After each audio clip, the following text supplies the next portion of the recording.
Hey, what's up? Well, I'm making a video. I just can't stand to go more than a couple of days without making one. And I'm very frustrated these days with the garbage people thinking it's optional to pick up our trash. Nothing makes me madder than just, them deciding that even though it's garbage day, they don't have to pass that day or they can go the next day or the next day or whatnot. Because one of the perks or one of the good things about not living in an apartment is you actually have a garbage man. You don't have to go to the dumpster every single day, multiple times a day. That's another thing I hate about living in an apartment, because I don't want to be living in a house filled with garbage. I would just wear my legs out and almost got hurt on more than one occasion. And rainy days made that hell on earth, because of how wet it got. But having to go to the dumpster and to the post office within the apartment complex. Those two things, I mean, on the one hand, it was nice to get some exercise on my Fitbit, but on the other hand, I could have gotten hurt many a times. Like I slipped and fell many times. So anyway, it's just an all-around bad situation to live in an apartment because it's like I've stated in my other video, you cannot choose who your neighbors are. Number one, you cannot, you can't say, well, I want to move to this building because it has people that I like. Well, you can't do that, okay?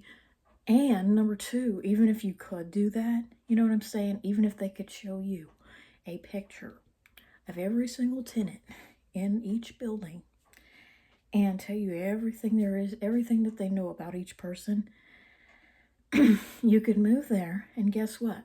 They could move out the next day. So it's all, they just, people come and go.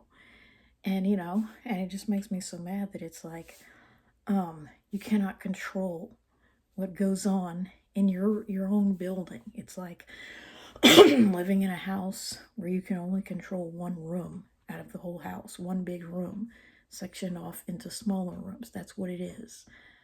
It's a big multi-story house where, the vast majority of it isn't yours. And so, if you may not have sweet stuff everywhere that's going to attract ants and roaches, but guess what?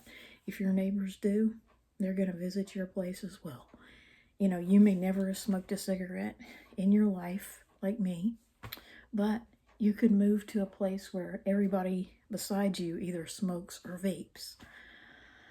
And, just all kinds of things that affect you much more directly when you live in the same building as your neighbor. So anyway, enough about the apartments. That's a sad chapter in my life, and I hope I don't ever have to go back to that kind of living situation. It's just so abhorrent, to even, the very idea of that being the best life that I can possibly have. That's just a step above homelessness or living in a extended stay motel. You know what I'm saying? So yeah, it's like, even living in your own trailer would be an improvement over that. Despite all the stigmas about trailers. I would much rather have my own trailer out in the country by the railroad track. That's always kind of been my dream life, to have a quaint little house by the railroad and hear the train all day and all night. And, so yeah. So, just want to talk about that and how, just this garbage, it always just frustrates me.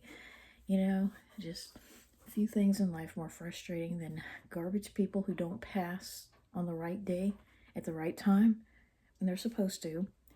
And when you order something and the seller acts like they don't have to ship your item, or when you're the seller of an item and then the buyer acts like they don't have to pay for it. That's the only thing even more frustrating than being the buyer whose seller will not ship the item or who won't get it to you on time. Okay, so without further ado, I'd like to unbox my latest package without revealing my address. It's from eBay, and I don't want to accidentally reveal something, but you can imagine the nature of what it might be based on the nature of some of my other purchases that I don't want to remove from their bag. But you know, I've just always had a problem with anger all my life, you know, and when things don't go my way, or even, you know, how they normally go, it can be very frustrating. You know, it just always was. Anything happening, you know, anything happening differently than I was hoping it would, or than it's supposed to, just all around bad. But here's one thing that was pleasant. This doll came in sooner than expected, and I just couldn't resist. You know, it's a lot cheaper than the doll named Ricky, you know, the boy version of her. And that's because this little doll is smaller. It's more like the Archie doll, more like that size. So, there's Archie, and then there's this little doll, which I think they intended it to be a girl. I'm not going to cut the doll's hair. It's a girl named Spunky. It's from some kind of Honey Hill dolls, Honey Hill bunch.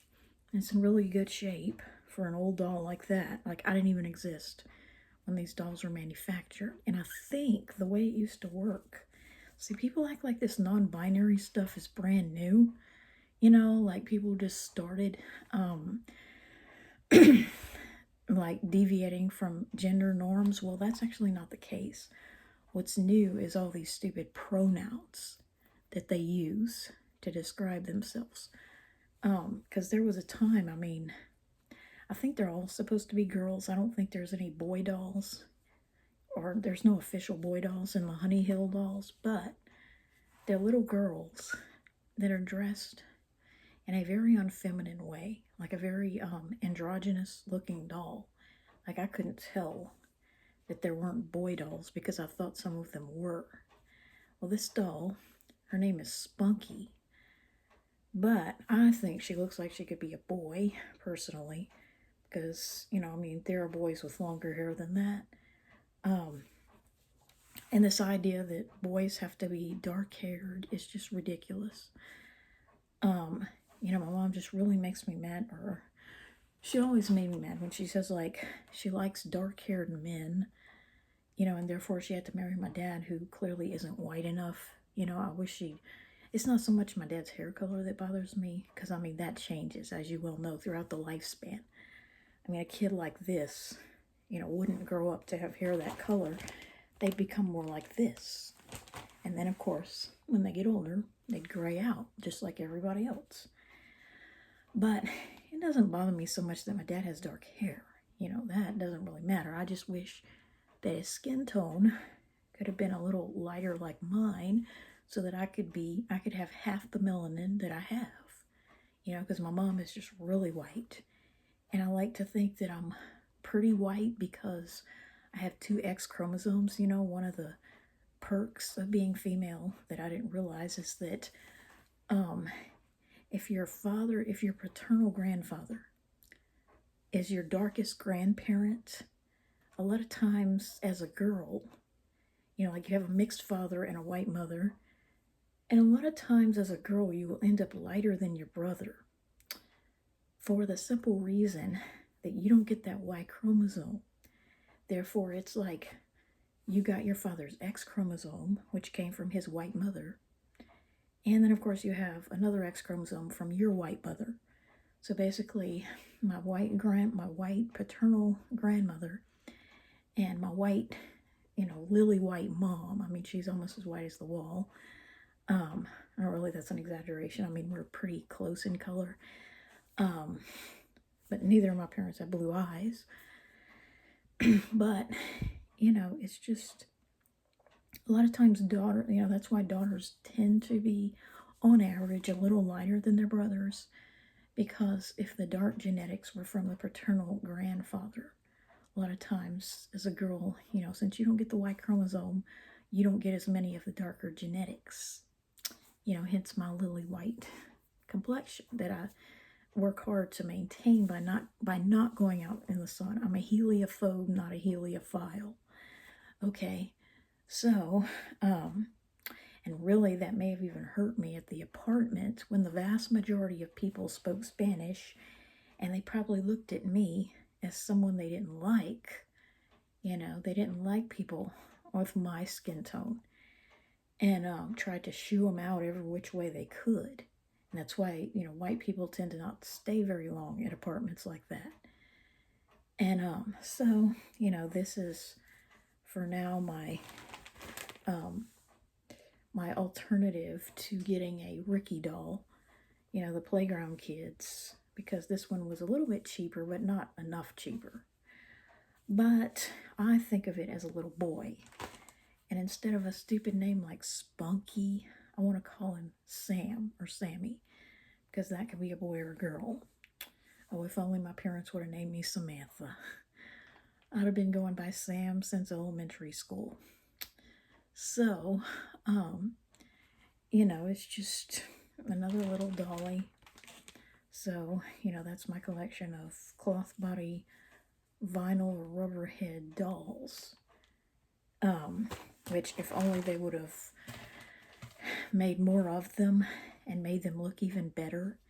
They could have perfected that design. I feel like they don't do enough with each doll design.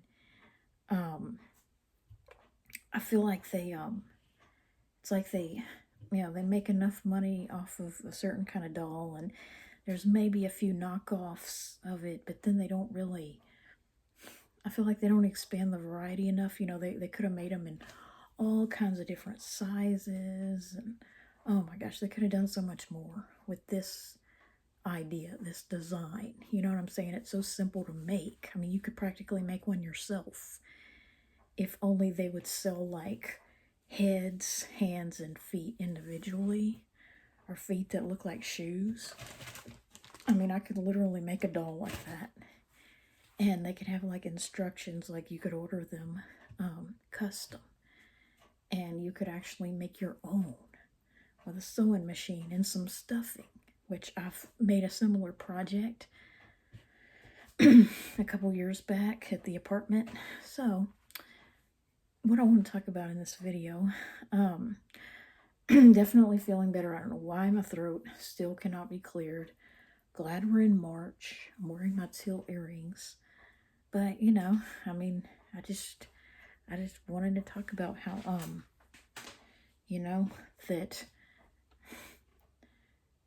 that's just, I don't really have a lot to talk about, and I probably don't want to make a long video, but I just want to talk about how just more of the same about common colds, and how it's remarkable or special because it's me. You know what I'm saying? Me having a cold or getting over a cold. People probably are thinking by now, why do you always talk about that? Why is that such a big deal?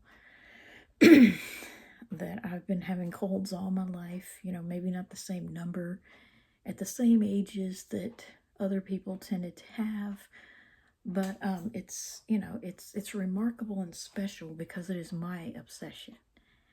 And it cannot be emphasized enough. I just keep hating on cartoons. It's like I get stuck in a rut and I can't talk about anything else.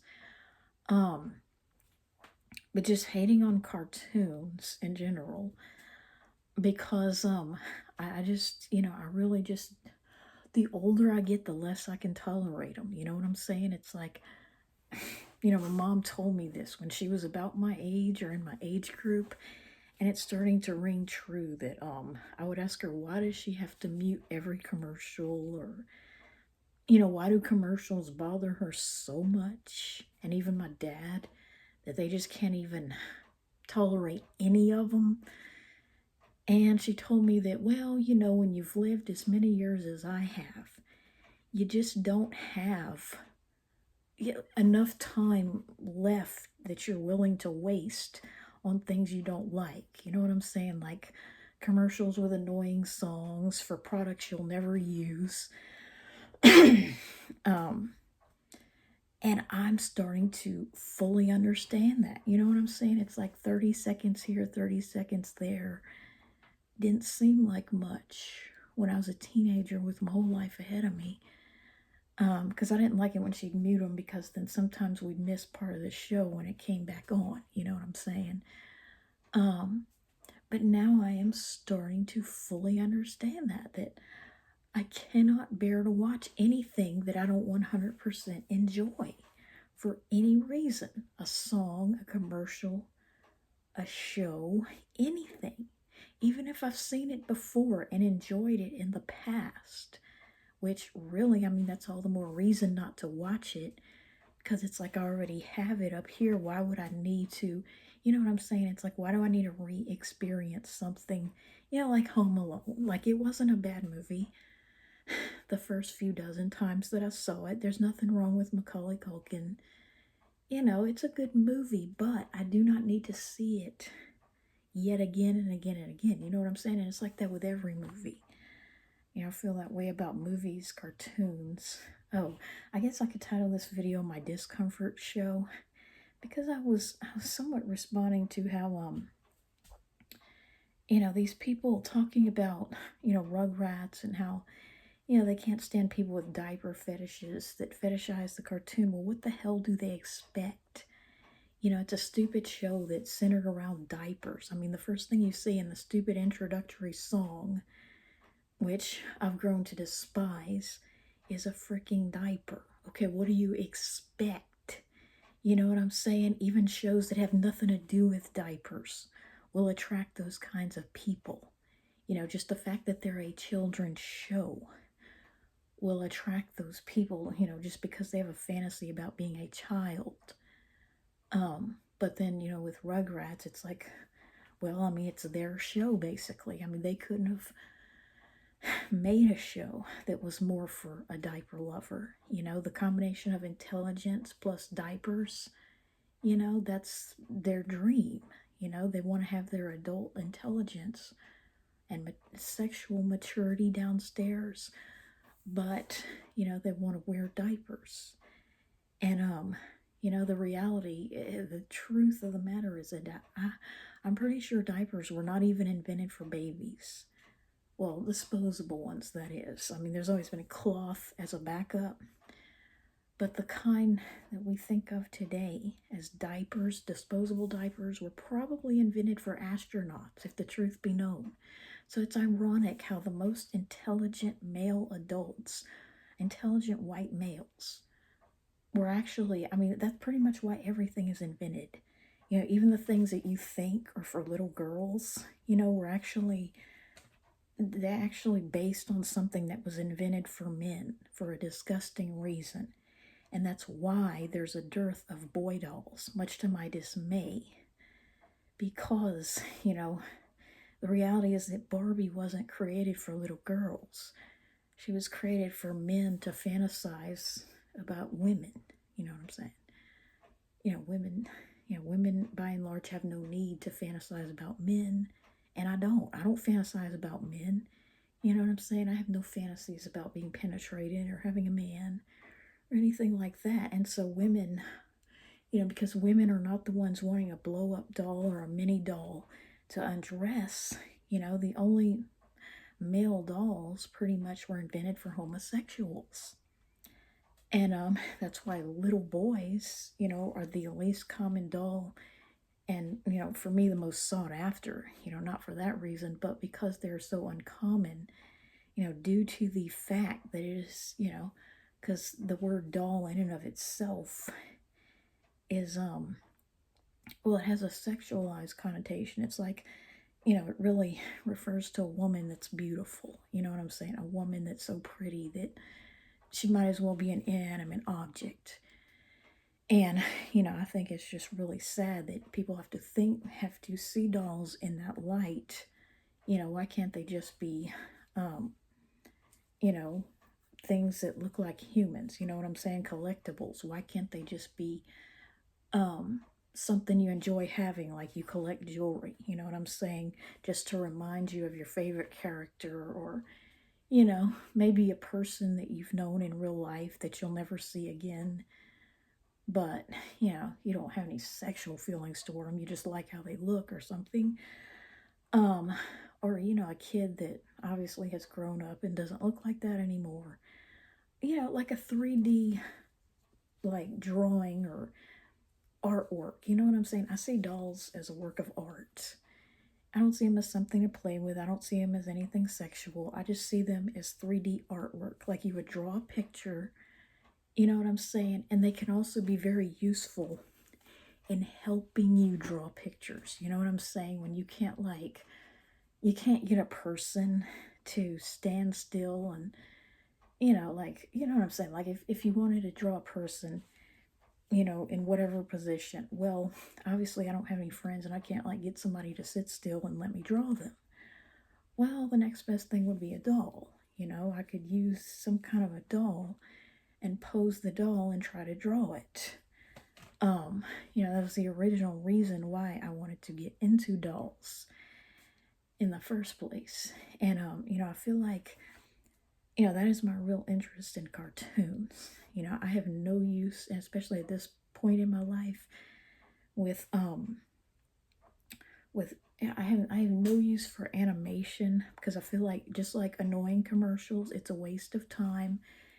And I see Rugrats among others, not just Rugrats, but it's one of my discomfort shows, not my comfort shows. Really, all cartoons are discomforting to me. They're just annoying.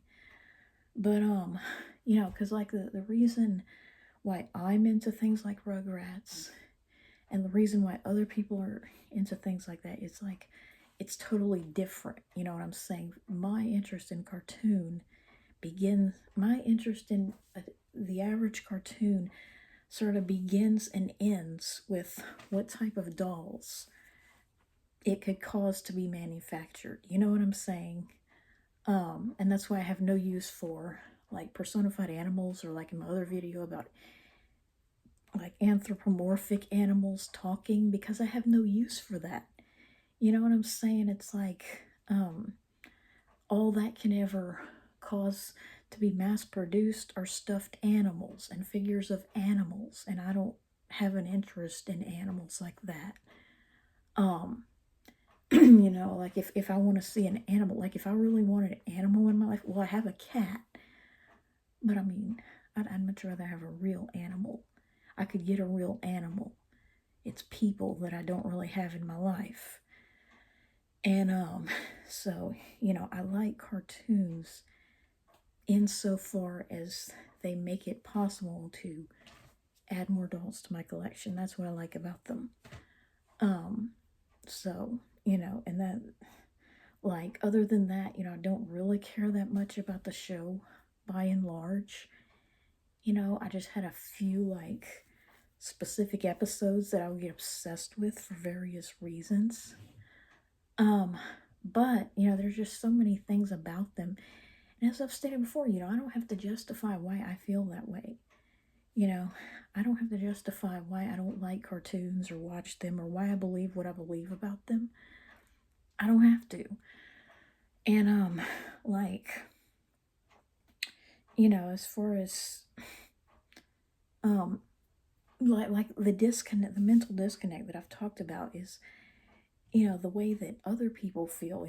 The reason why they can't accept what I've been saying about that show is because they're coming from a place, as bizarre as it is, they're literally jealous of every kid in a diaper. And I find that disgusting and sick and disturbing.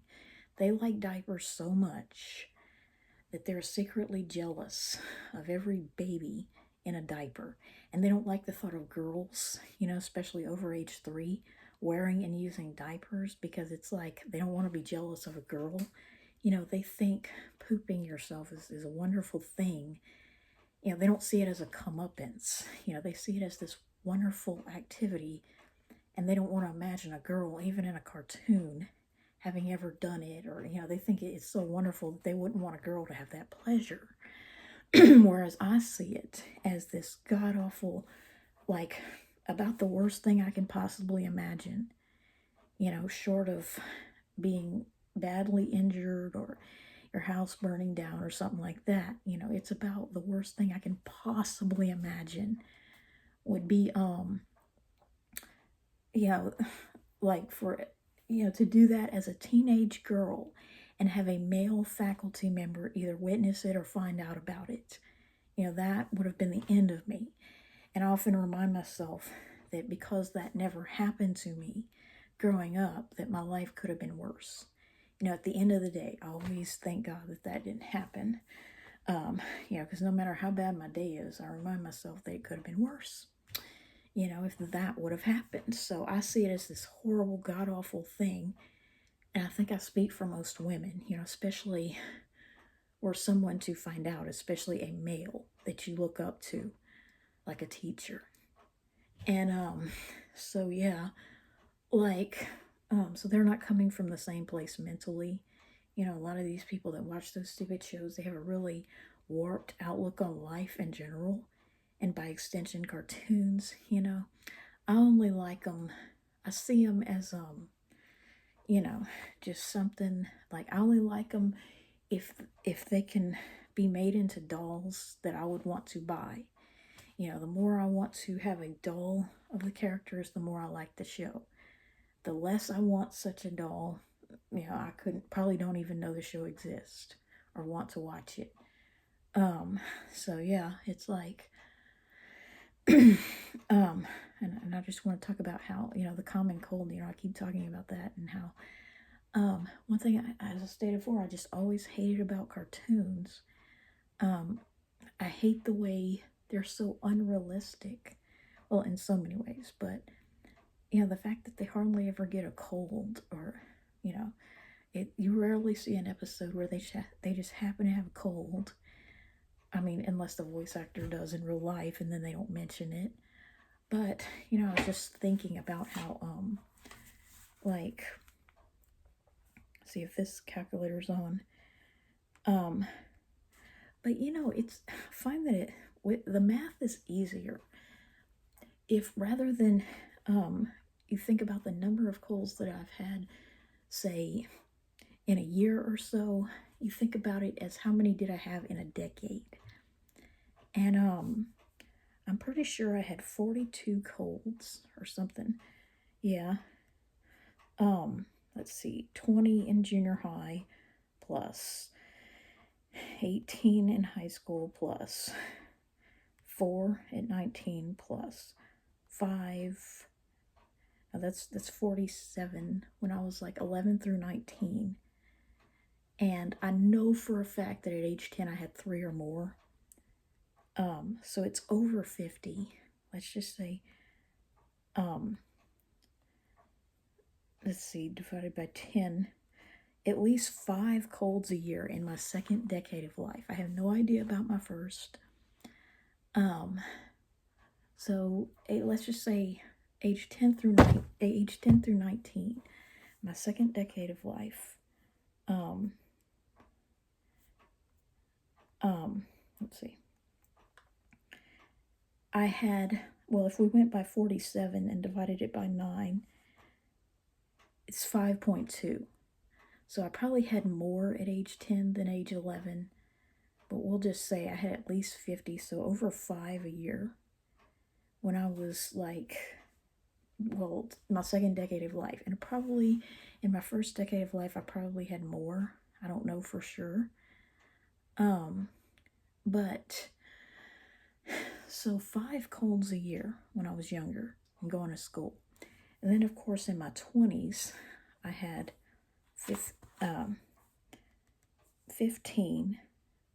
And so that's 1.5 per year in my 20s. And then in my 30s, I had about 8 or 9, so that's almost 1.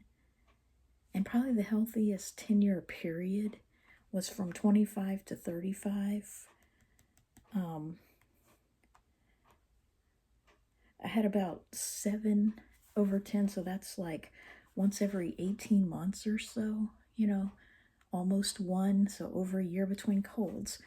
Okay, but if you divide it by the number of months, okay, so if I had, let's say, when I was 11 through 19, and I had 47 colds in those 108 months divided by 47.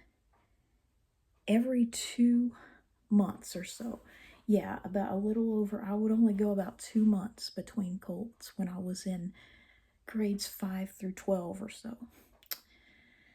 And most of those longer periods of time were over the summer.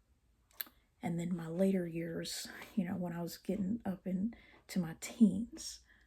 And then in my 20s, if I had 15 colds in a 10-year period, that's 120 divided by 15, 8 months. So at least once during a school year as a 20-something on average. And of course, my early 20s, I had 11 versus my late 20s, only had 4 in those 5 years. So yeah, that's a drop right there.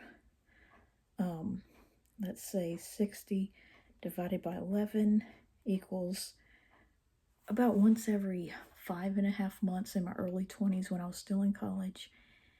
And then as I got to be older, like let's say 60 divided by 4, so once every 15 months. And my healthiest period was my early 30s with maybe 3 of them. So that's about once every 20 months. And then it went upward, back up to about 1 per year in my late 30s and now age 40. So about once every 13 months in my 30s overall, I would get a cold. So, when I was younger, as I've stated before, that's when I had the most colds, as I've talked about. And that's when you have more colds, is when you're younger. So, watching these stupid cartoons about children and young people that hardly ever have cold is unrealistic. So even if the problems that I've talked about in other videos didn't exist, that would still bother me.